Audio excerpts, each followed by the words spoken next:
के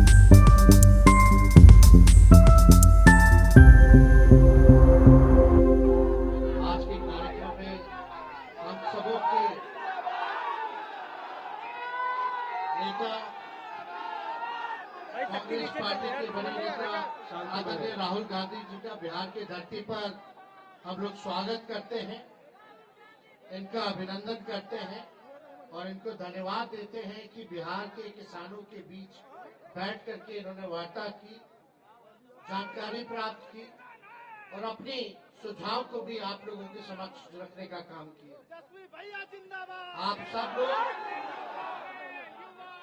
आप सब लोगों से हम कहना चाहते हैं कि मेरा मानना है कि जो अन्नदाता है, गर्मी में, सर्दी में, बारिश में, दिन भर खेत में लग करके मेहनत करके खून पसीने से हम सबों के थाली में 3-4 वक्त का अगर आता है तो वो अन्नदाता की वजह से आता है। तो अगर देश में किसी का भी सबसे ज्यादा औहदा अगर होना चाहिए तो वो किसान भाइयों का औहदा होना चाहिए, हमारे अन्नदाताओं का होना चाहिए, जो हमारा पेट भरने का काम करता है।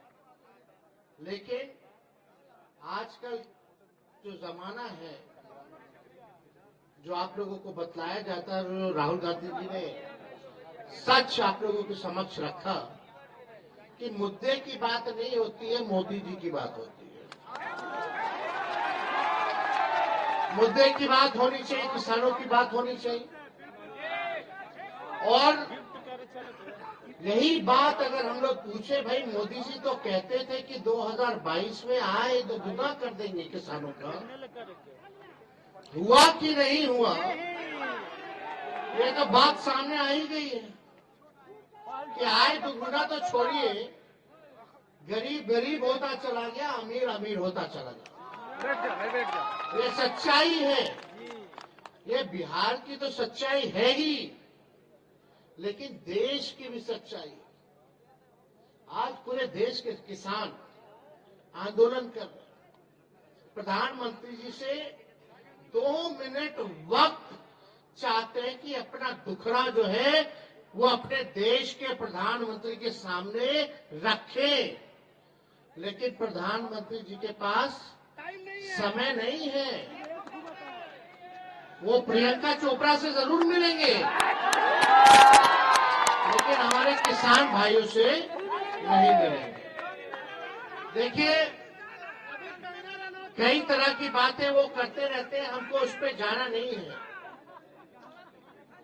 मेरा स्पष्ट रूप से मानना है और मेरा समर्थन है, और इस आंदोलन में हम आपके भागीदार हैं कि एमएसपी जो है आप लोगों को मिलना चाहिए, उससे कम कुछ नहीं होना चाहिए। और आप सब लोगों को कहना चाहते हैं कि हम लोगों की कोशिश लालू जी के समय में, राबड़ी जी के समय में बाजार समिति था, मंडी था, वो नीतीश कुमार जी के आने के बाद उन्होंने खत्म कर दिया। और हम लोगों ने कृषि मंत्री भी सुधाकर सिंह जी को बनाने का काम किया था, और लगातार यही बात थी कि भाई कम से कम बाजार समिति मार्केट जो है वो बन जाए। लेकिन आप लोग तो सब लोग अच्छे से जानते हैं हमारे मुख्यमंत्री जी कैसे हैं। वो किसी का सुनना नहीं चाहते, लेकिन फिर भी हमारा महागठबंधन का सरकार था, खुद का नहीं था। और एक हम लोग चाहते थे बड़े लक्ष्य को लेकर के, नीतीश जी ने तो माफी मांगा ही था कि अब दोबारा गलती नहीं करेंगे, मिट्टी में मिल जाएंगे, मर जाएंगे, लेकिन भाजपा में नहीं जाएंगे। तो हम लोग तो भोले भाले लोग हैं, बात जो है समझ में आता है, चलो कोई नहीं, देश में सांप्रदायिक शक्तियों को रोकना है। जो लोग देश में जहर बोने का काम करते हैं, तो इस बार किसी भी कीमत पे, चाहे हमको कितना भी सहना पड़े, कितना भी कुर्बानी देना पड़े, लेकिन नीतीश जी को हम लोग लेकर के चलेंगे और 2024 में बीजेपी को, मोदी जी को सत्ता से बेदखल करने का काम करेंगे। और हम लोगों ने एक थके हुए मुख्यमंत्री को, थके ही हुए हैं ना, चुनाव में क्या कहते थे कि नौकरी अपने बाप के पास से लाएगा पैसा देने के लिए। हमने बोला था कि रिक्त पदे हैं, साइंटिफिक अध्ययन हम लोगों ने कर रखा था कि कौन से डिपार्टमेंट में कितने पदे खाली है। एजेंडा था 10 लाख नौकरी देने का, लेकिन सोचो 17 महीने में हम लोगों ने 5 लाख सरकारी नौकरी देने का काम किया, तो देश के इतिहास में कहीं नहीं हुआ। एक विभाग ने तो 2 लाख से भी ज्यादा सरकारी नौकरी जो है दिया। अब तो तीसरा फेज भी आ गया। और यही नहीं, मुख्यमंत्री जी तो वही स्वास्थ्य विभाग का मेरा फाइल दबा के रखे जाए, 1,30,000 लोगों को बहाली जो है निकालना था, लेकिन कई कैबिनेट मीटिंग में नहीं आए। बोले आप कर देंगे, आप कर देंगे, आप कर देंगे। तो चलो, ज्यादा किसी का बुराई नहीं करना है, बुराई करने से कोई फायदा नहीं है। मेहनत करेंगे, लड़ाई लड़ेंगे। और राहुल जी आज आए हैं, हम उनका स्वागत करते हैं। और ये घूम करके देश भर में देश को जोड़ने का काम कर रहे हैं, और ये बहुत जरूरी है। ये नफरत की राजनीति जो लोग करते हैं, जो झूठ का प्रचार करते हैं, हमने पहले भी कहा था कि मोदी जी जो है वो झूठ बोलने के फैक्ट्री हैं। मोदी जी जो है वो झूठ बोलने के होलसेलर हैं। मोदी जी जो है झूठ बोलने के मैन्युफैक्चरर हैं।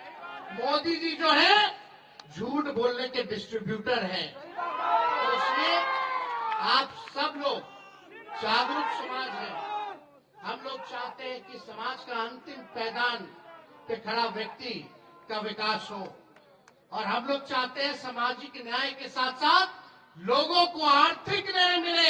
इसकी लड़ाई हम लोगों को आगे लड़ने का काम करना है, गरीबी मिटाने का काम करना है। जाति आधारित गणना हम लोगों ने कराया, लेकिन मोदी जी ने तो मना कर दिया था। हम लोग खुद गए थे, मिले थे, बात को रखा था, लेकिन अभी हम लोगों का यही योजना था कि जाति आधारित गणना तो हो गया, कौन समाज का कितना लोग है, लेकिन उसमें ये भी हम लोगों ने निकलवाया कि कौन कितना गरीब है, कौन परिवार जो है भूमिहीन है, कौन परिवार भीख मांग करके गुजारा करता है, किसके पास घर नहीं है, किसके पास रोजगार नहीं है। उनके लिए भी हम लोग आर्थिक मदद का योजना बना रहे थे। जो बेरोजगार होंगे उनको 2 लाख का सहायता हम लोग करने जा रहे थे। जो भूमिहीन थे उनको 1 लाख का मदद कर रहे थे ताकि वो जमीन ले ले, और जिसको घर बनाने का पैसा नहीं उसको 1,20,000 का मदद हम लोग करने जा रहे थे। ये योजना हम लोगों ने बनाया था ताकि किसी भी प्रकार से गरीबी जो है वो कम हो। और इसका कुल जो बजट था लगभग 2.5 लाख हजार करोड़ का जो बजट था। हम लोग मांगते रहे विशेष सहायता मिल जाए भारत सरकार से, डबल इंजन की सरकार है। चलो, अब तो उम्मीद करते हैं कि बिहार को स्पेशल राज्य का दर्जा मोदी जी दे दे या स्पेशल पैकेज दे दे।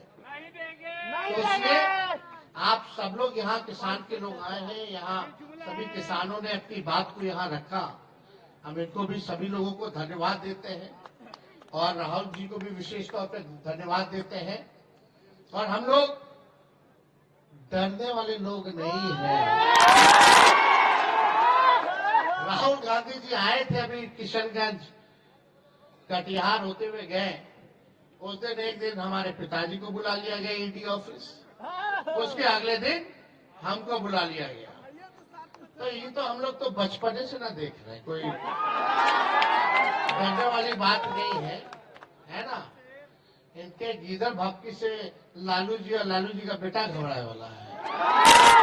तो आप तो मजबूत रहिए, आपके अधिकार के लिए, आपके हक के लिए, आपको न्याय दिलाने के लिए, आपको इंसाफ दिलाने के लिए जो खून पसीना बहाने की जरूरत होगी वो हम लोग मिलकर के बहाने का काम करेंगे, ताकि आप लोग आगे बढ़े, आपका तरक्की हो।